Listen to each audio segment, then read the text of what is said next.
Magandang araw sa inyo mga ka-diary. Dapat kagabi ako mag-upload ng Divisoria vlog, kaso lang hindi ko na kinaya yung antok ko kasi ginugol ko yung oras ko sa paggawa ng event natin para sa dalawang event natin kay Ate Mayra at saka kay Fifth Spirit at saka kay Pop. Kaka-computer mo yan. So tumawag sa akin yung bibilang ko ng Ambernick. Naisipan ko na para makamura yung 899 na lang yung bibilin ko, apat yun. Bale 899 ilalagay ko yung parang ipaprocess ko yung pinaka total na gagastusin natin sa dalawang event na kabuuan, tapos yung kung magkano lahat aabutin, kasi bibili pa ako ng 15 kilos of sack of rice. Hindi naman ako bibili kasi kukunin ko pa yung 15 kilos sack of rice sa agency ko, kasi di ba monthly nga, hindi ko pa nakukuha yun. So ayun nga, hindi ko na ito papatagalin. Ito yung video ko sa Divisoria. Nag-canvas ako ng bags, nag-canvas din ako ng mga gaming console at marami pang iba. So ito na yung video ko mga ka-diary sa Divisoria. Canvassing ko pati yung mugs, yung lahat kung magkano. Meanwhile,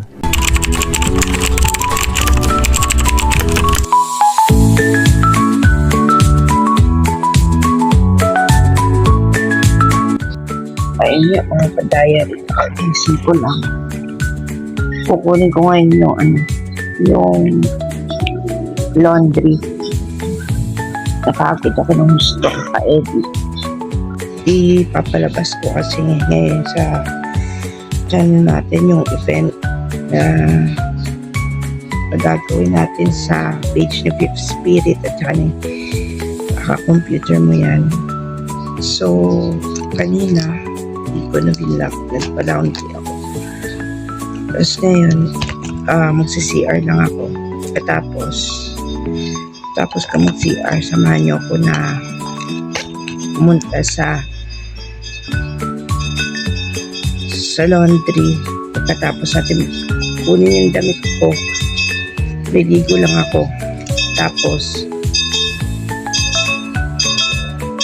diretso na tayo ng Divisoria at titignan natin kung ano yung sa 168 tayo pupunta, kasi dun kung nakita yung Ambernick at saka yung console na built-in retro console para mapag-ipunan na natin next week. So CR muna ako. a few moments later. So ayun nga mga diary, papunta tayo yun sa laundryan ko. Actually, malapit na naman dito yung pinagdala. Laundryan ko kanina ko pa na nakatulugan bilang sila po. Okay, wala na. Hindi na yung damit ko. Halos lahat ang damit ko mga ka-diary is nandun lahat sa ito lighting. Okay natin ito. Masyado kasi agad wala talaga mga ka-diary. So, ito namin na. Sorry, yung malapit na dito. So, ayun. Kaya nga, walking distance lang din yung laundry dito. Kanina, mga pa ako nag-edit ng video editing natin para sa event. Baka may activity na ito, isasabay ko na itong pagka-canvassing natin sa Divisoria ng bayang as of filming of this video. So, ayun. Pag-stop mga kadari dito tayo kuha ng laundry natin. Tapos, uwi na rin ako. Ayun natin. Okay na po. Pahingin na lang ng plastic. 1 hour later. Nakatapos ko na maligo. And apparently, natagalan ako sa CR. Kaya, dami ko pang ginawa. So, ito nga pala yung daily routine ko sa araw-araw.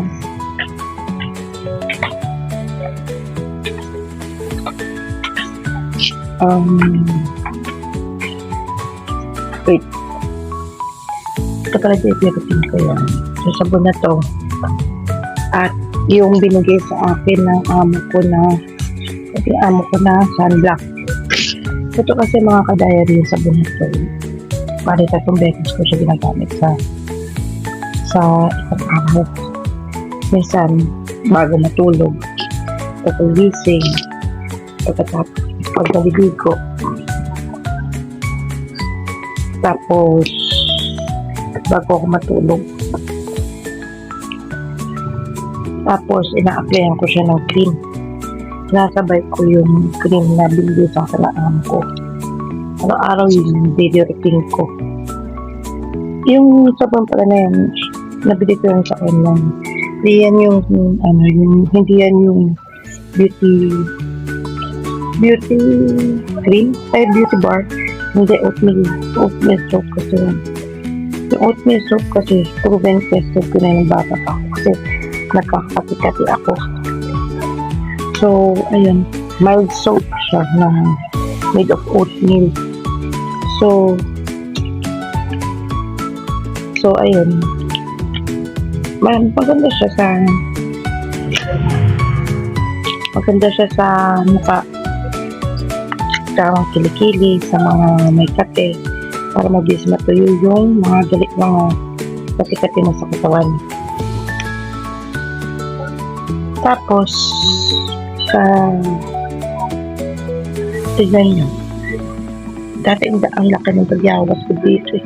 Ngayon wala na akong pagyawas. Natutuyo na siya pa konti-konti sa oatmeal soap. Tinutuyo niya yung mga tagyawas,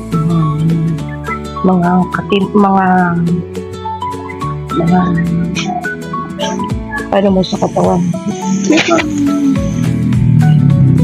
Yung mga ka-diary,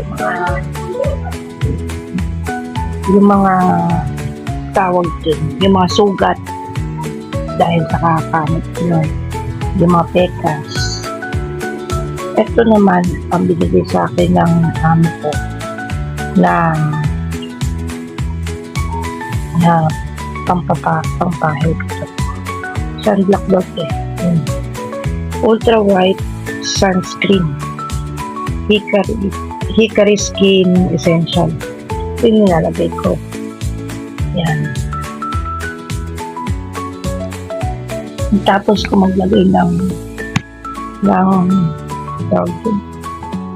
oatmeal soap, ito naman yung ilalagay ko sa mukha ko.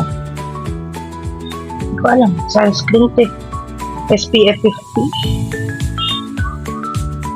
Tapos, gel cream siya, daily protection, repairs correct. Hindi ko din alam, pero hindi pa naman ako ina-allergy dito. Talaga nakakati yung mukha ko. Kaya sabay ko siya sa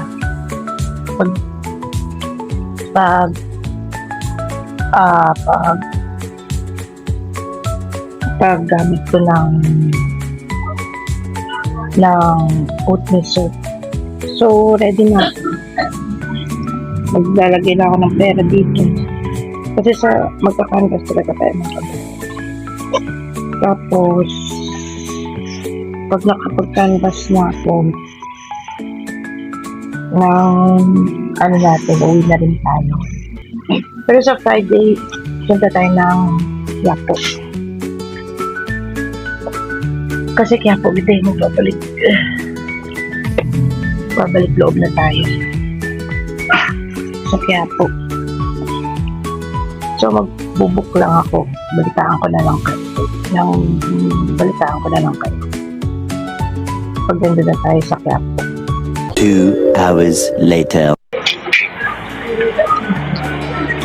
Ano yung sumunod na pinakamura? Wala na? Asan yung 1,550 dyan?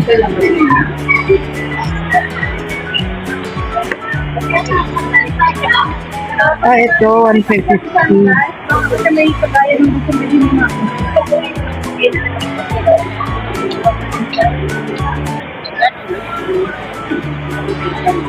Nada-downloadan to na laro? Hindi. Wala po.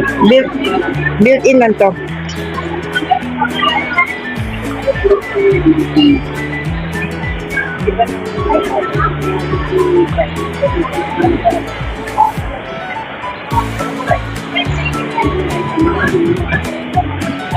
Wala pa naman.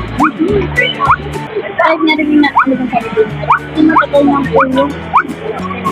Hindi naman natin kuha mo. Software. Kasi daw sabi mo niya, ito daw niya, ganyan, grabe ko. Dapat naman. Ito.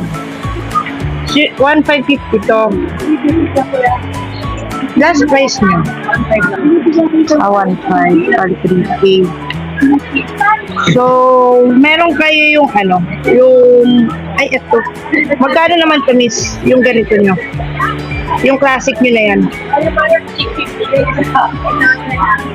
Yan yung, may bala ng kasama yan? Wala. Built-in. Bale, 650. $650. Tapos 150. Ayun. So, ayun nga, naka-unbox ko ng 650. Mga ka-diary at saka 1,550.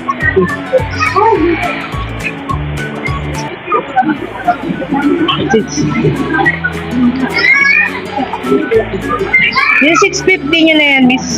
Pag dalawa yung binili ko, pwede 600 isa. Tapos, magkakanvas lang ako ito. So, 600 yung isa ako nakatak ng 1,2. Okay naman din. Kasi makakadali. Apparently,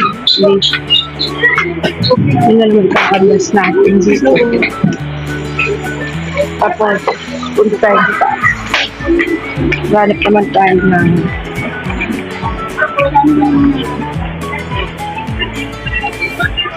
maghahanap tayo ng bag para kay Myra.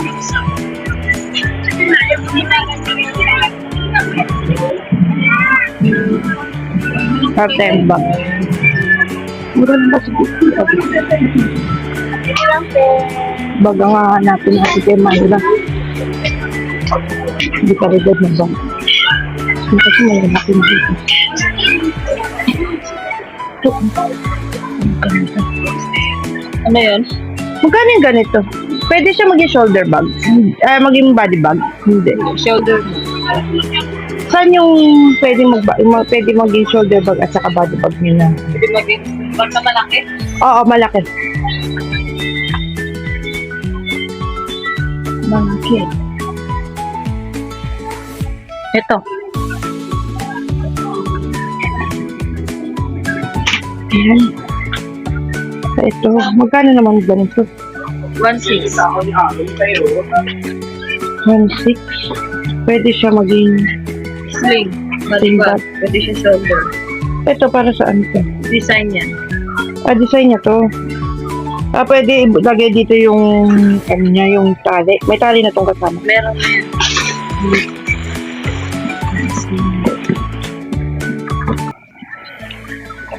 Ayan.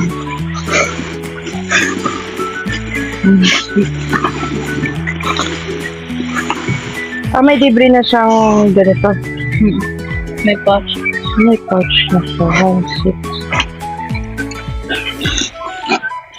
Ito, hindi siya pwede maging sling bag. Ito dito. Hindi na. Shoulder. Ano na? Shoulder lang. Shoulder bag. Bale, 1,600. Opo. Ito mo ba?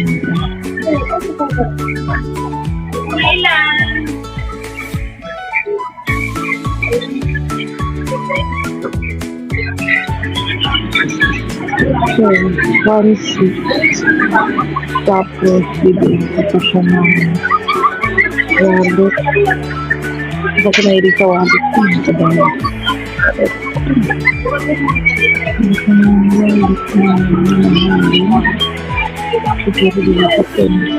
Ano yung class A na Louis Vuitton yan?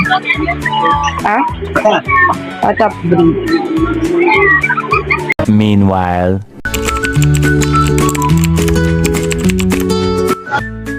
Yung pagkain ko. Subukan ko to yung tomato and cheese nila na Jollibee. Yun lang. Bago silang product. So, subukan natin. Kung masarap ba yung ano nila. Yung bagong product nila sa Jollibee. Ako kung ang tawag dito kasi yun. Nalo ko lang siya. Wala natin. Ay muna ako makagaya. So, ayun na. Makagaya. Matapos ko lang kumain. Now serving Jollibee customer number 39. Ayun, isipan ko na yun nga.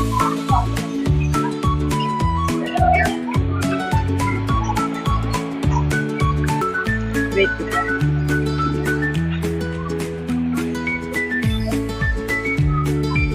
Yun yung mga kadayat. Usapan natin yung event. May nag-canvas ako yun yung mga presyo. 1.6 yung bag ni Myra. 2.2 yung gagastusin na. 2.4 yung gagastusin natin sa console. 4 na yun.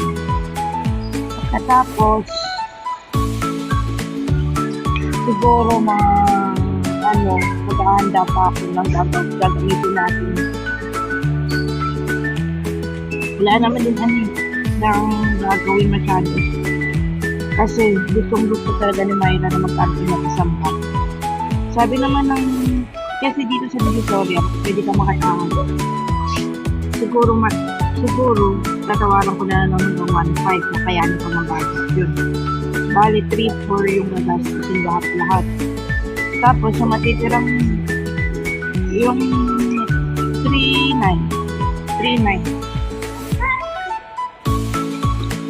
bali yung gagastusin. Tapos, yung matitirang ipon ko, kung bibili ko ng mga panghanda ni Myra, bibigyan ko siya ng 10,000, bahala na siya. Kasi yung 4.7 na bayad sa bahay, wala na kasi akong trabaho dito sa pagiging tindera. So, makabase na lang yung salary basis ko sa pagko-content, sa pag-editing. So, ayun. Maghahanap pa ako dito kung ano yung mabibili ko para sa birthday ni Myra at sa canvas ko. Tapos, babalikan ko na lang kayo. Palubat na rin kasi yung earbuds ko. Hindi ko naman kasi yung charge. Bibira lang ako mag-charge sa earbuds. So, ayun. Dito na rin ako siguro pag-uwi ko sa bahay. I-edit ko na lang to. Tapos yung event, sasabay ko, double upload ako ngayong Monday. So, hanggang dito na muna mga ka-diary. Dito na tayo sa Bible. 3 hours later. So, nandito na uli ako mga ka-diary sa transient ko. Kakauwi ko lang galing Divisoria, kaka-canvas. So, ngayon, magpapahinga lang ako. Kasi napagod ako ng sobra. Tapos matutulog lang saglit. Pag na full charge na yung cellphone ko. Tapos, by 11, magpapa-alarm ako para magawa ko na yung double upload ko. Tapos, as filming of this video mga ka-diary, by 12 midnight, April 1,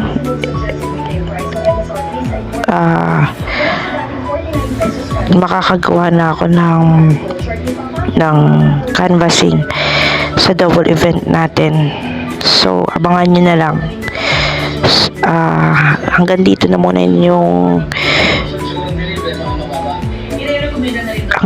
muna yung update ko. Tapos bukas titest o mga by Wednesday by Friday pupunta tayo ng Quiapo. Mamamasyal tayo dun, kakain, food trip, tapos magsisimba kasi first week ng Quiapo yun. Maaga pala nandun na tayo, attend tayo ng misa 4 AM. Doon na yata ako. First mass tayo mga ka-diary, kasi first week ng magtitirik na tayo ng kandila doon. Hingi ng tawad sa mga kasalanan na gawa ko kay Ate Myra. Hihiling ako ng pangalawang pagkakataon kay Nazareno na sana pagbigyan niya ako na magkakaayos na kami ni Ate Myra. Tapos sa birthday niya, bago mag-birthday niya, matatapos ko na lahat-lahat. Tapos yung binili kong alkansya, hopefully malalagyan ko na ng laman yun pag natapos ko na lahat-lahat ng current event ko. So ayun nga mga ka-diary, so siguro ilalagay ko na lang lahat-lahat yun sa loot bag na ipapamigay sa mga viewers ni Fifth Spirit at saka ni kaka-computer mo yan. Ambernick 2, tapos may mug, may tote bag, may unan, kompleto lahat. So yun lang. At italagay ko na lang sa AI kung magkano lahat-lahat yung gagastusin natin, kasama na yung handa ni Ate Myra.